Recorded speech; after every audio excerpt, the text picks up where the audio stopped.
Imagine standing inside the dark stone vaults of Westminster Abbey in 1869. A team of churchmen and historians pry open the sealed tomb of one of the most powerful rulers England had ever known, Queen Elizabeth I. But instead of regal dignity, what they discover is a nightmarish scene. Coffins collapse together, air thick with centuries-old decay, and the once great Virgin Queen reduced to a grotesque black tar-like substance, crowned only by a wig of red hair clinging eerily to her skull. This shocking discovery would horrify Queen Victoria, change royal burial traditions forever, and leave behind a chilling reminder that even monarchs cannot escape the corruption of the grave. By the early 1600s, Queen Elizabeth I was a woman both triumphant and tormented. She had ruled for nearly half a century, ushering in what historians call the Golden Age of England. Under her reign, English culture flourished. Shakespeare wrote his plays, explorers set sail across the oceans, and the Spanish Armada was famously defeated. Yet, behind the image of the radiant Gloriana lay a body and mind in decline.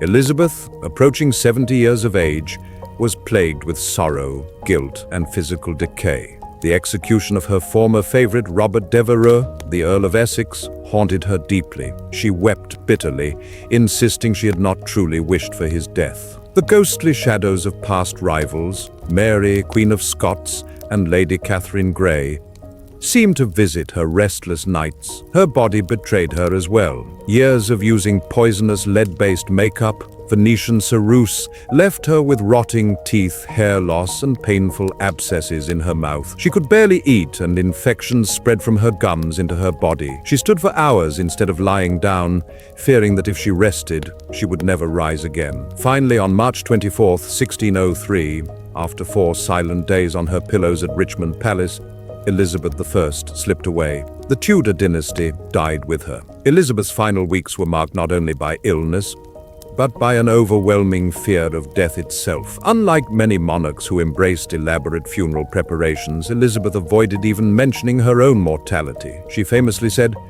"I know I have the body of a weak and feeble woman, but I have the heart and stomach of a king."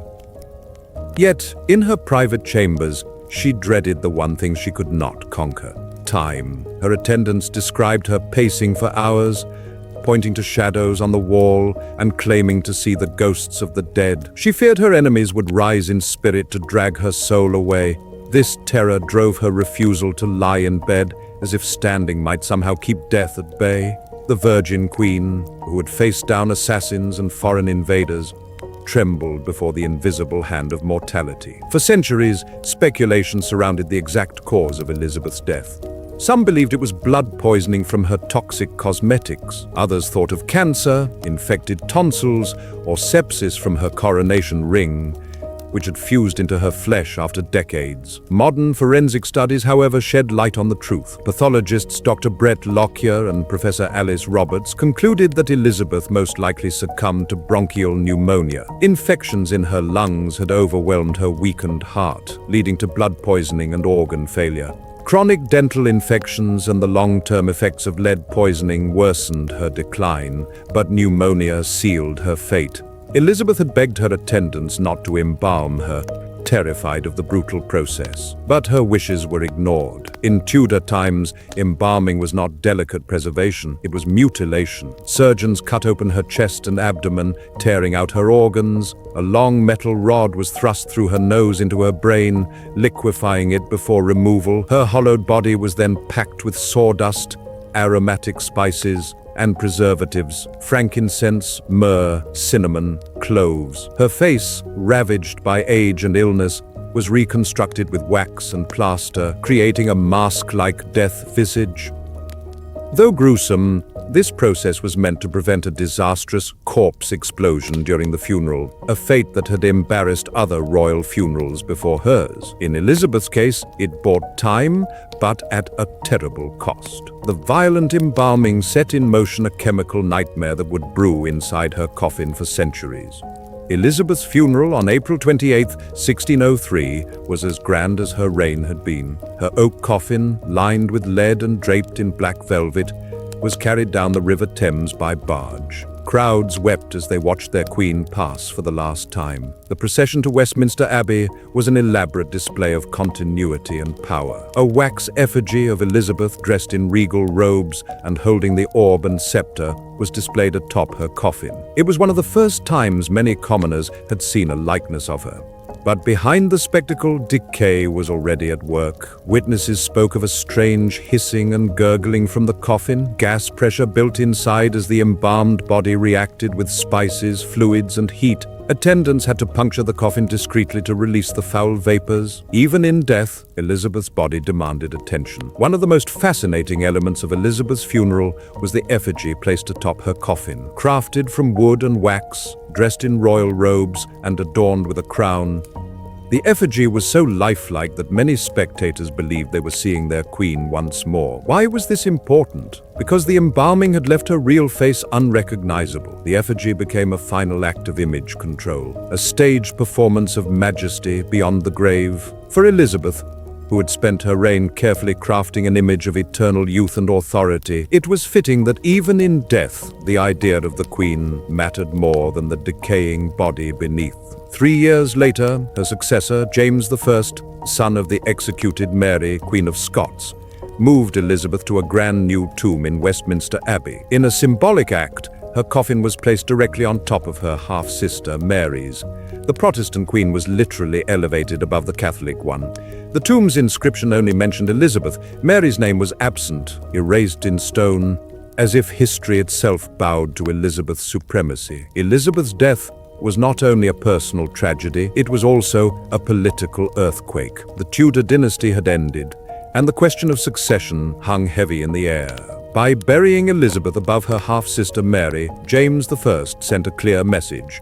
The Protestant settlement was permanent, and Catholic hopes were buried, literally, beneath Elizabeth's coffin. This was more than symbolism. It was propaganda in stone, designed to assure the people that England would not return to the bloody persecutions of Mary's reign. Every visitor to Westminster Abbey who saw Elizabeth's grand monument was reminded of the triumph of Protestant England. For centuries, the vault remained sealed, but in 1869, Dean Arthur Stanley of Westminster Abbey, with permission from Queen Victoria, opened the royal tombs. What they found beneath Elizabeth's monument was shocking. Time and water had ravaged the coffins. Elizabeth's once ornate wooden casket had disintegrated into dust. The lead shell buckled and collapsed onto Mary's coffin beneath, fusing the two sisters together for eternity. Inside Elizabeth's coffin, the embalming had created a ghastly transformation. Her body had essentially stewed in its own juices. The mix of spices, lead, mercury, and bodily fluids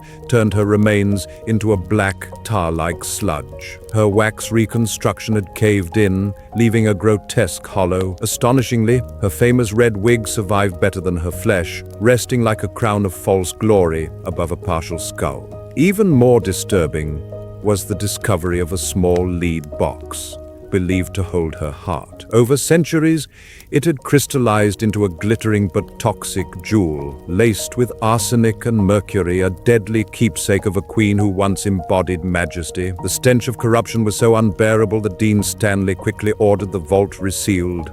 He declared that no royal tomb should be opened again during his lifetime. When Elizabeth's tomb was opened in 1869, it happened during a period when the Victorians were obsessed with death. Mourning rituals, black crepe clothing, and elaborate funerals were a central part of their culture. But even they were unprepared for the horrors inside Elizabeth's coffin. To the Victorians, Elizabeth was a symbol of national pride and greatness. To find her reduced to sludge and tar, fused with her rival Mary, was profoundly unsettling. It clashed with their romantic vision of history. Newspapers hinted at the findings, but the full details were kept quiet to protect the Queen's image. In private, however, the shock forced Queen Victoria herself to rethink royal burials. When Queen Victoria heard the reports, she was horrified. To her, the idea that a queen's remains could collapse into a grotesque chemical stew was unacceptable. She ordered changes to royal funerary practices, simpler embalming, faster burials, and more hygienic methods. Elizabeth's shocking coffin became the turning point in modern burial customs.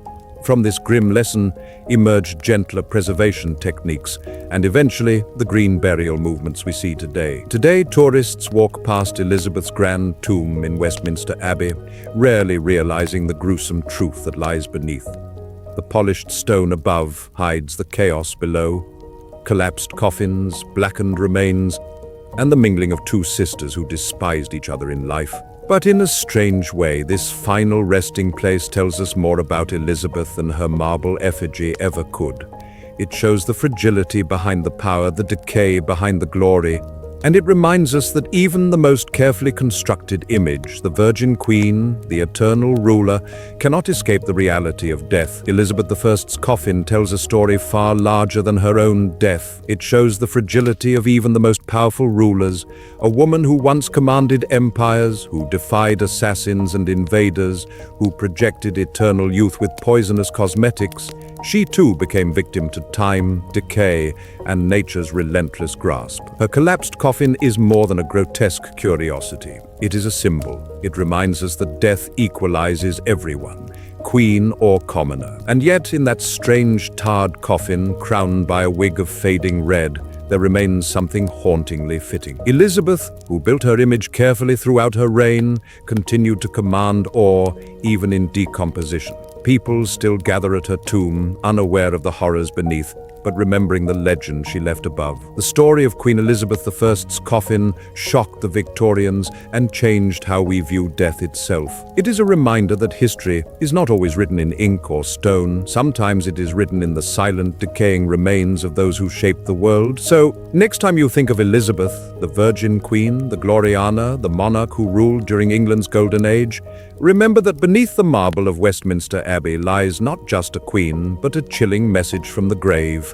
Power fades, glory rots, but the truth of mortality remains eternal.